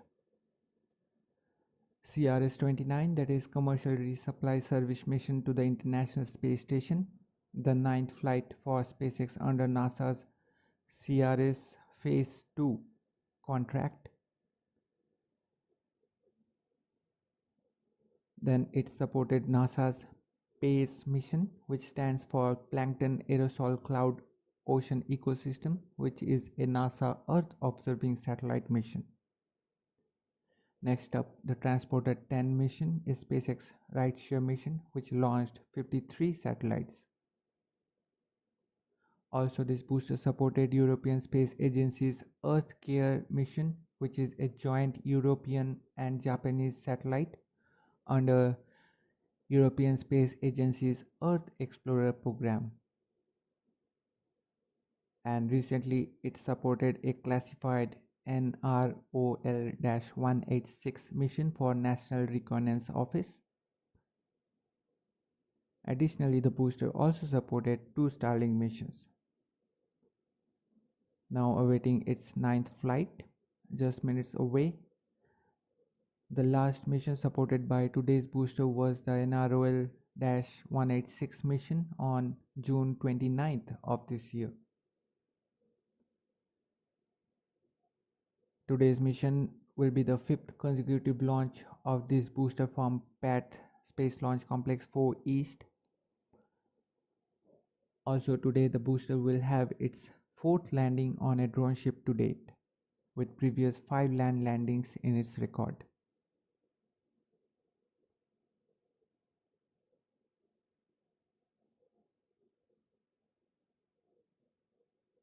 Now a request for you guys.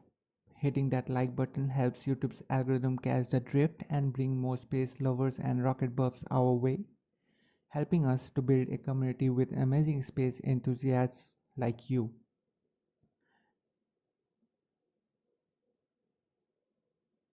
Your support means the world to us, which inspires us to work more hard to provide live coverages filled with stats and thorough insights. So please consider liking this stream.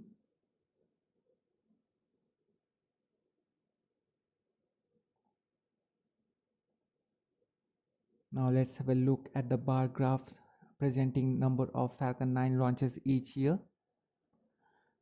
Before today's launch, SpaceX completed 82 successful launches of Falcon 9 so far this year. As part of its milestone with the recent Starlink 8-6 mission launch back on August 28th. The launch marked the 13th launch since the Starlink 9-3 mission failure. But unfortunately, the booster supporting that mission with tail number 1062 failed to land successfully during Starlink 8-6 mission, marking the first unsuccessful landing attempt for the drone ship, a shortfall of Gravitas to date. Now with the recent Starlink 8-6 mission launch, SpaceX is having 21 more launches than the launches made in 2022.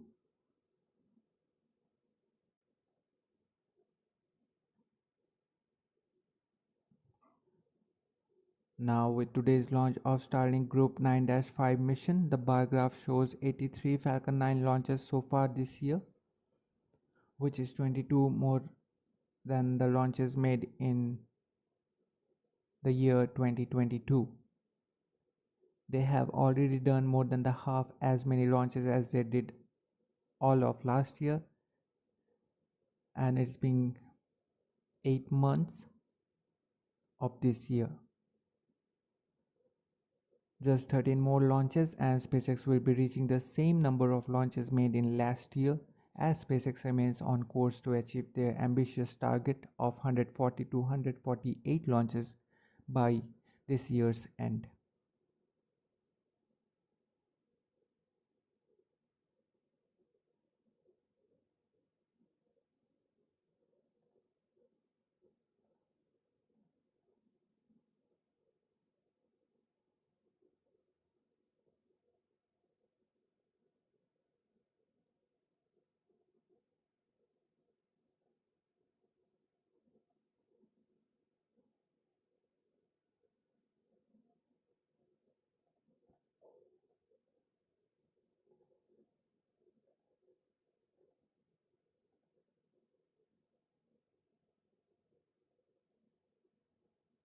Well, guess SpaceX has again adjusted their liftoff time.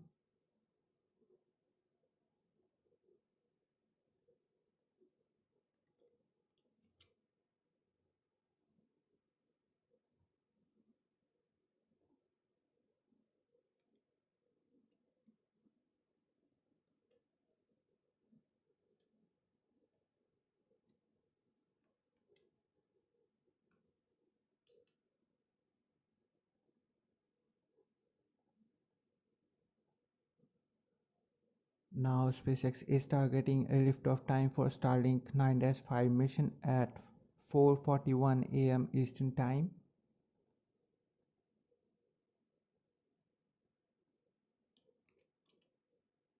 which will be 1:41 a.m. Pacific Time.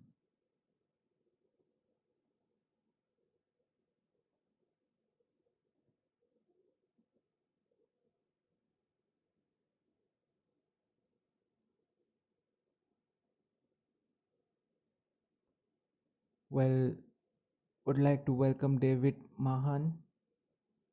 Sorry, we couldn't see your question on the chat. Well, as I mentioned before, that while launching Starlink satellites, generally it consists of enough satellites to fill several orbital planes in one go. So in that case, SpaceX is first making the Starlink satellites to be on a parking orbit, and from there they are slowly deploying the satellites to the specific orbital planes.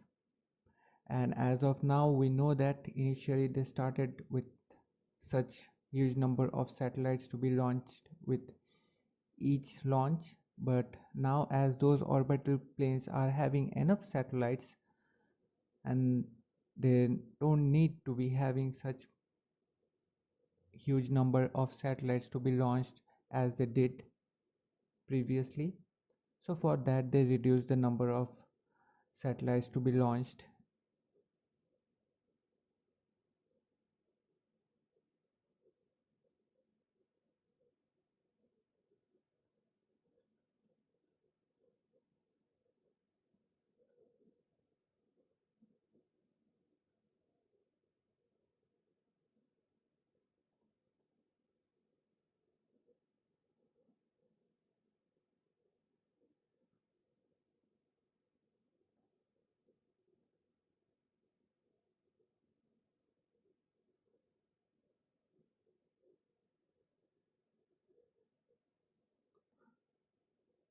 Once again, the liftoff time for Starlink 9-5 mission is now being adjusted by SpaceX. Liftoff is targeted for 1:48 a.m. Pacific time.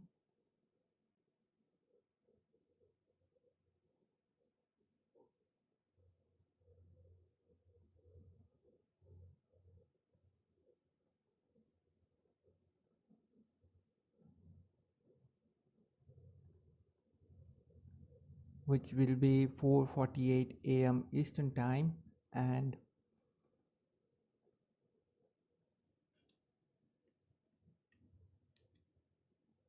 8:48 a.m. UTC. It is the third time they adjusted the liftoff time for today's launch. So it seems that they will be launching the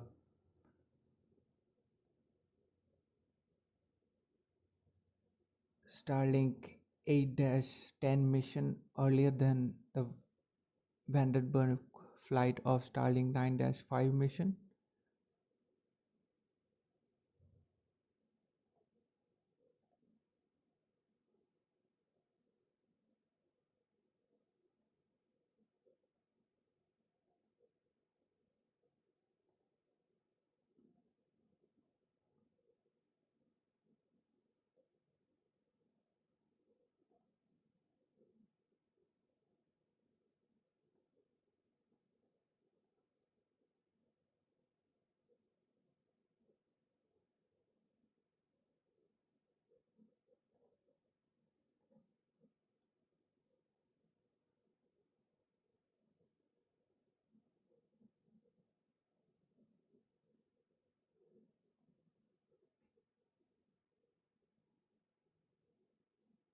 Well, with that, we will wrap up our coverage for now,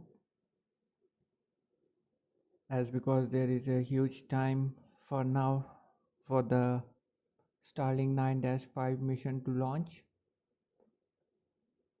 Also, with the adjustment of the liftoff time being made for by SpaceX for 9-5 mission, it seems like now they will be launching the Starlink 8-10 mission earlier than the Starlink 9-5 mission. So be sure to check out our social media handle for